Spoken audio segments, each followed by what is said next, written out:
हमें बार बार एक बात की जाती है पाकिस्तानियों को, मैं जरा इसको क्लियर करना चाहता हूं कि पाकिस्तानी फौज जो सऊदी अरब में गई है ये बहुत बड़ी सआदत है। मेरा सवाल ये है कि इससे पहले तो सबसे ज्यादा अमरीकी फौज सऊदी अरब में मौजूद है, क्या ये अमेरिका के लिए भी बहुत बड़ी सआदत है? पाकिस्तानी फौज वहां पे ये कहती है कि हम मक्का और मदीना की हिफाजत करने के लिए गए।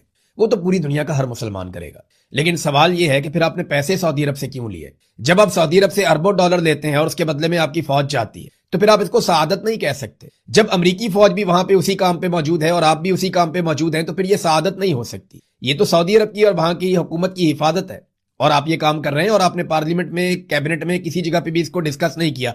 हम पाकिस्तानी जरा जज्बाती लोग हैं ना, हम जल्दी जज्बाती हो जाते हैं हर महीने शरीफैन का नाम सुनकर। हमसे पहले ये सआदत जो है वो अमेरिका को मिल चुकी है। यूक्रेन के साथ भी सऊदी अरब ने दिफाई मुआहदा किया, तो यूक्रेन एक मुसलमान मुल्क नहीं है, उसको भी ये सआदत मिल चुकी है। चाइना भी ये सआदत लेना चाहता है।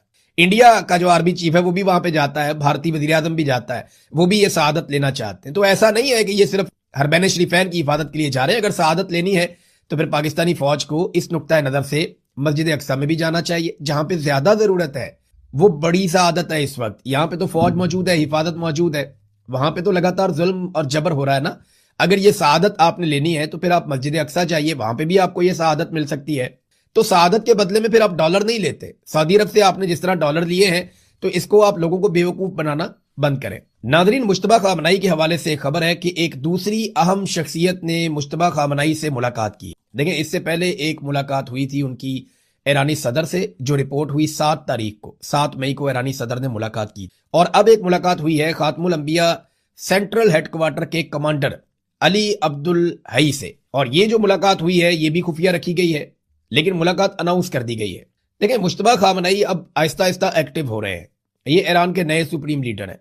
इसराइल और अमेरिका अपने पूरे वसाइल लगाने के बावजूद ये पता करवाने में कामयाब नहीं हुआ कि वो किस खुफिया ठिकाने पर मौजूद है, वरना उनके ऊपर जरूर अटैक किया जाता। इससे पहले जब अटैक किया गया था तो उसके अंदर वो शदीद जख्मी हो गए थे और उनका तकरीबन सारा खानदान शहीद हो गया था। अब वो जख्मी हो गए थे, उनके बारे में बताया जाता है, मुबैना इतलात हैं, ईरान की जानिब से तो कोई खबर ऐसी नहीं दी गई कि वो जख्मी काफी हो गए थे। उनके बाजू पर शदीद चोटें आई थी, उनकी टांग पर चोटें आई थी, लेकिन काफी बेहतरी उनकी सेहत में आई है। दूसरा, उनके चेहरे पे कुछ चोटें रिपोर्ट हुई थी और कुछ प्लास्टिक सर्जरीज की जाएंगी, इस बारे में भी बातचीत की गई थी, लेकिन ईरान की जानिब से कोई कंफर्मेशन नहीं है। ये खबरें सोर्सेज के जरिए से सामने आती रही हैं। अब मेडिकल का अमला उनके आसपास मौजूद है, लेकिन वो पूरे होशो हवास में है और ये जितने भी अहम फैसले हो रहे हैं उन फैसलों में वो अपना किरदार अदा करते हैं। नामालूम मकाम से वो अपनी पैगाम रसानी कैसे करते हैं ये इंपॉर्टेंट है। वो एक बहुत पुराना तरीका था खत लिखकर भेजना। ना वो टेलीफोन इस्तेमाल करते हैं, ना कोई मवासलाती निज़ाम वहां पे है, ना वहां पे कोई सिग्नल आते जाते हैं। तो ईरानी सुप्रीम लीडर मुश्तबा खामनाई इस वक्त खत लिख के उसके जरिए से अपने पैगामात अपनी हुकूमत तक पहुंचाते हैं, और जितनी अहम चीजें हैं वो भी उन तक तहरीरी तौर पे पहुंचाई जाती हैं और उनको बताया जाता है। तो इस तरीके से वो अभी तक सरवाइव कर रहे हैं और मैनेज कर रहे हैं। मेरे ख्याल में इस वक्त का इंतजार करेंगे जब तक कि मुकम्मल ठोस जंगबंदी नहीं हो जाती। अभी अमेरिका का एतबार नहीं किया जा सकता, क्योंकि आयतुल्लाह अली खामनाई की अभी फ्यूनरल का भी एहतमाम होना है, जिसमें पूरा खानदान भी सामने आएगा, ईरान की सियासी क्यादत भी सामने आएगी और अवाम लाखों की तादाद में बाहर निकलेंगे। ये काम अभी ईरान में होना है नाजरीन। लेकिन आयतुल्लाह अली खामनाई की शहादत के बाद दुनिया में ना एक नई सोच पैदा हो गई है। मादुरो को उठाकर ले गए, आयतुल्लाह अली खामनाई शहीद हो गए। इससे यह पता चल रहा है कि जो सियासी क्यादत है दुनिया के अंदर या लीडर्स हैं वो अब महफूज नहीं है। ताकतवर आएंगे, आकर उनको मार देंगे। तो शुमाली कोरिया ने अपने आइन में एक अजीबोगरीब तब्दीली कर दी। अल्फाज बिल्कुल ये नहीं है, लेकिन उसका मतलब मैं आपको बता देता हूं। पूरी दुनिया का मीडिया ये रिपोर्ट कर रहा है कि आइन में यह लिख दिया गया है कि अगर किसी सूरत भी किम जोंग उन, जो शुमाली कोरिया के सरबराह हैं, अगर उन्हें किसी भी सूरत में कुछ हो जाता है या उन्हें कत्ल कर दिया जाता है तो शुमाली कोरिया ऑटोमेटिकली फौरी तौर पे एटमी हमला कर देगा। अब वो ये एटमी हमला किस पे करेगा इसके बारे में कुछ नहीं पता, लेकिन वो एटमी हमला कर देगा। अब शुमाली कोरिया का दुनिया में दुश्मन कौन है? वो अमेरिका को अपना मेन दुश्मन समझते हैं। उनकी जनूबी कोरिया से भी लड़ाई है, उनकी जापान के साथ भी लड़ाई है, वो अमरीकी इत्तहादियों से उनका फड्डा है। चाइना और रशिया उसके बड़े इत्तहादी हैं शुमाली कोरिया के, जबकि शुमाली कोरिया अमेरिका को अपना सबसे बड़ा दुश्मन समझता है। अब ये अमेरिका में खतरे की घंटी बज रही है कि अगर किम जोंग उनको कुछ भी हो गया तो ये ऑटोमेटिकली वहां से एटम बम और मिसाइल उड़ेंगे और वो एटम बम मारेंगे अमेरिका के ऊपर या अमेरिका के इत्तहादियों के ऊपर। अब ये कॉन्स्टिट्यूशन में लिख दिया गया है। कॉन्स्टिट्यूशन में जो लफ्ज इस्तेमाल किया गया है वो बराह रास्त ये लफ्ज तो नहीं है कि किम अगर कत्ल हो जाता है, वहां पे जो वर्ड इस्तेमाल किए गए हैं if the command and control system over the states nuclear forces is placed in danger by hostile forces, ये वहां पे जुमला इस्तेमाल किया गया। लेकिन असल बात यह है कि वहां पे जो कमांड एंड कंट्रोल सिस्टम है उसका मरकज किसके कंट्रोल में है? वो तो किम के कंट्रोल में है। तो अगर किम जोंग उनको कुछ होता है, और सादा मतलब यह है कि अगर उन्हें कत्ल किया जाता है, तो अब तो वो बहुत महफूज आदमी है। दुनिया को उनकी हिफाजत का बंदोबस्त करना चाहिए, उनकी सिक्योरिटी का, उनकी हिफाजत का, क्योंकि अगर उन्हें कुछ हो गया तो वो एक कॉन्स्टिट्यूशन में ऐसी चीज लिख गए हैं और वो एक ऐसा सिस्टम बना रहे हैं जिससे ऑटोमेटिकली मिसाइल उड़ेंगे और वो उनके दुश्मनों के ऊपर बरसेंगे। नाजरीन, आखिर में एक खबर है, मुख्तसर में बताता हूं, इस पर डिटेल में बाद में बात करेंगे कि यूएई पाकिस्तानी शहरियों को डिपोर्ट कर रहा है और बड़ी तादाद में पाकिस्तानी शहरियों को पाकिस्तान भेज दिया है। हुकूमत ने इसकी तरदीद की है, लेकिन हकीकत क्या है हम एक और वीलॉग में इस पे बात करेंगे। अब तक के लिए इतना ही, अपना ख्याल रखिएगा, अपने इस चैनल का भी। अल्लाह। इमरान खान, जिसको सारी जिंदगी पाकिस्तान की एस्टेब्लिशमेंट ने, उनके टाउटों ने और इमरान खान के सियासी मुखालिफिन ने इसराइल का एजेंट करार दिया, आज वो इमरान खान पाकिस्तान का सबसे मकबूल लीडर है, उसे पाकिस्तान के नेशनल टेलीविजन पे नहीं दिखाया जा सकता क्योंकि मिलिट्री एस्टेब्लिशमेंट का हुक्म है। लेकिन नेतन्याहू, जिसके फैसलों ने बहुत तबाही फेरी गजा में और जिसकी जंगें बड़ी मशहूर हैं, अब उस नेतन्याहू को पाकिस्तान टेलीविजन दिखा रहा है, पाकिस्तान के टीवी चैनल्स दिखा रहे हैं। ऐसे कर दें, यानी इमरान खान को दिखाने पे पाबंदी है एस्टेब्लिशमेंट की जानिब से। इमरान खान की शक्ल आप नहीं दिखा सकते क्योंकि वो इसराइल का एजेंट, ये कहते हैं ना उसे। लेकिन जो खुद इसराइल है उसको दिखा सकते हैं। पाकिस्तान में अब फलस्तीन का झंडा उठाएंगे, आपको मारा जाएगा, गिरफ्तार किया जाएगा, तशद्दुद किया जाएगा। लेकिन पाकिस्तान के टीवी चैनल्स के ऊपर इसराइल का झंडा दिखाया जा सकता है, प्रॉब्लम नहीं है। मनाजिर हमने अब देखे हैं, ऐसा नहीं है कि मैं अपने से बात कर रहा हूं, ये मनाजिर देखने के बाद मैं आपको एग्जैक्टली रिपोर्ट कर रहा हूं और साथ साथ आप ये तस्वीरें देख भी रहे हैं। ऐसा नहीं है कि मैं जुबानी कलामी बात कर रहा हूं। जब ये इमरान खान के खिलाफ तहरीक लब्बैक काम कर रही होती थी ना एस्टेब्लिशमेंट की ईमा पे, उस वक्त वो सारे मौलवी पेश होते थे, आगे आगे होते थे। थोड़े दिन पहले एक मौलवी कह रहा था कि छोड़ें जी, कोई बात नहीं, वो खातून का मामला आप अल्लाह पे छोड़ दें, वो इसराइल को पसंद करती है या नहीं करती।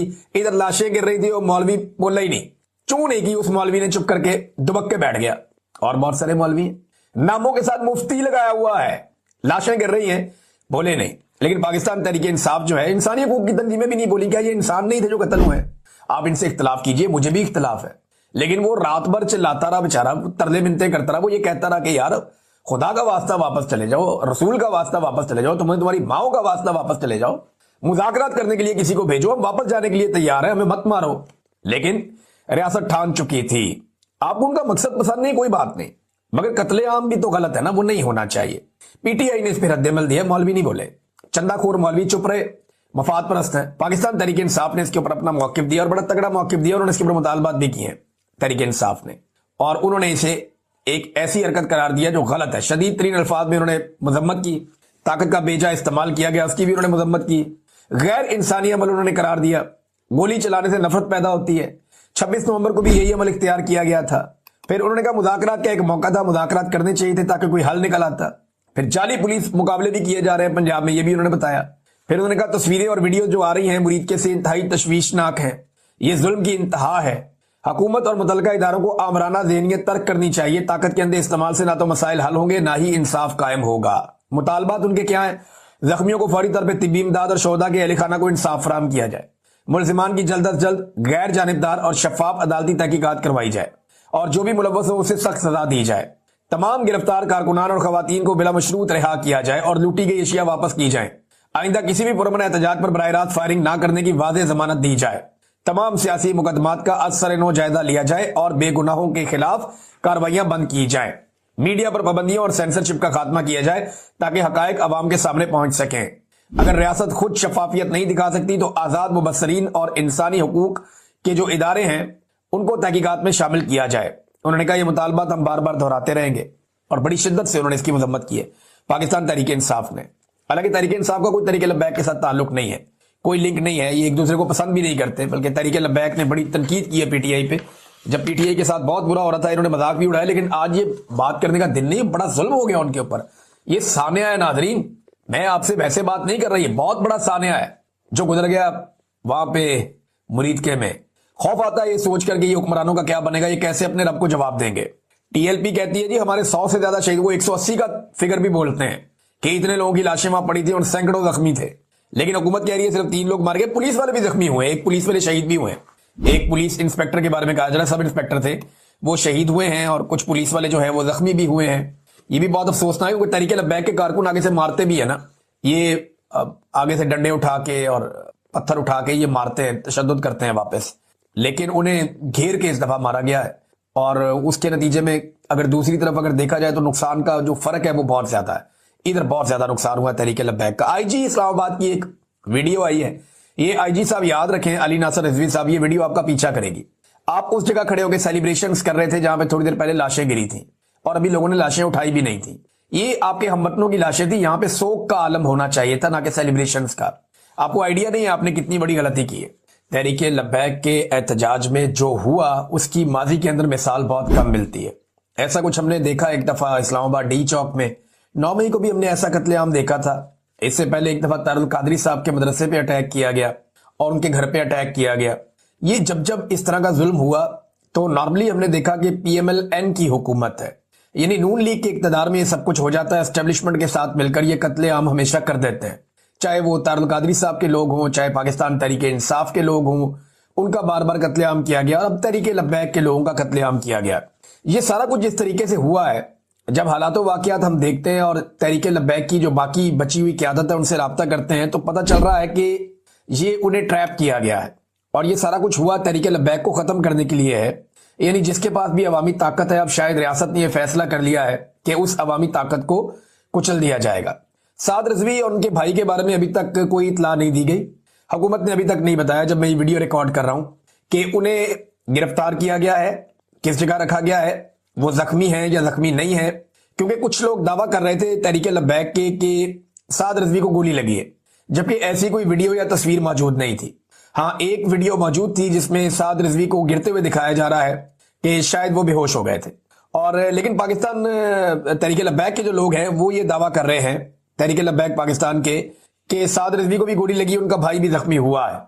लेकिन इसकी तस्दीक नहीं हो सकती क्योंकि दूसरी जानिब कुछ जराए ये भी कह रहे हैं कि वो जख्मी नहीं हुए, बेहोश हो गए थे, लेकिन उन्हें गिरफ्तार कर लिया गया है। कोई 25-30 के करीब लोग पहुंचे थे सिक्योरिटी फोर्सेस के, उन्होंने घेरा डाल के अचानक सुबह के वक्त ऑपरेशन तेज किया था और वहां से जो मरकजी क़यादत है उन्हें गिरफ्तार करके ले गए। जबकि वहां जो मनाजिर हमने देखे उसमें बहुत सारी लाशें नजर आई, गलियों के अंदर लाशें पड़ी हुई हैं, ऐसा दिखाई दे रहा था। लोग उठा उठा कर लेकर जा रहे थे बंदों को, एक के यहां सर पे गोली लगी हुई थी। अगले वीलॉग में आपको बताऊंगा। अब तक के लिए इतनी, अपना ख्याल रखिएगा, अपने चैनल का भी। अल्लाह हाफ़िज़।